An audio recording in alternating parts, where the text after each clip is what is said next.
match its frequency. Even under massive noise, these resonance frequencies act as an attractor during synchronization, when the system is dragged away.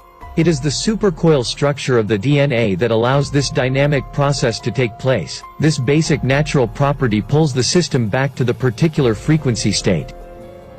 An implication is that ultimately DNA could be transferred or transported, let us say teleported, immaterially and non-locally as a light or laser modulation.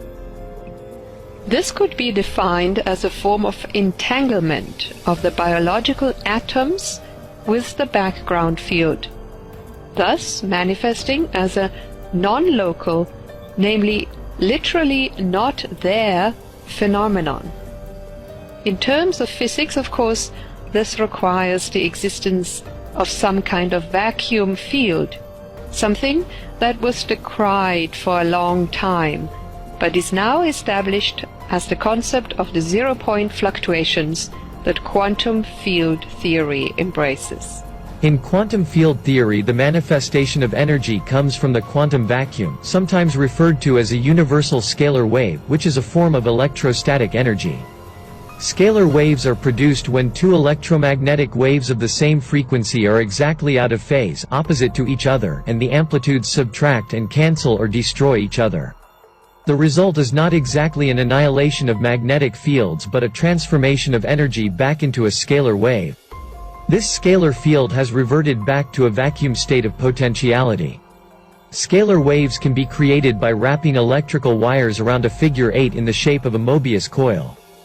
When an electric current flows through the wires in opposite directions, the opposing electromagnetic fields from the two wires cancel each other and create a scalar wave. And as I earlier told about standing waves and resonance, it is very important to know for our mind control research to get rid of it what resonance needs. It needs the same type of waves. Also longitudinal scalar waves in the same frequency and amplitude, but 100 degrees in a phase difference. And then you build up a resonance with a standing wave. And this they do when they do mind control. So there we know the theories about it, that two waves going so and meeting, or you can have one so and from the opposite side go against. There is also possible to structure something and manifest things with that. And they call it phased array.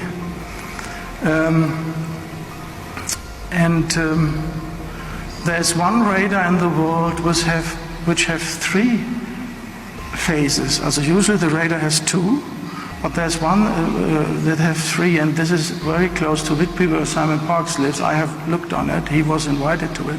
It's driven by the NSA. It's an over-the-horizon radar.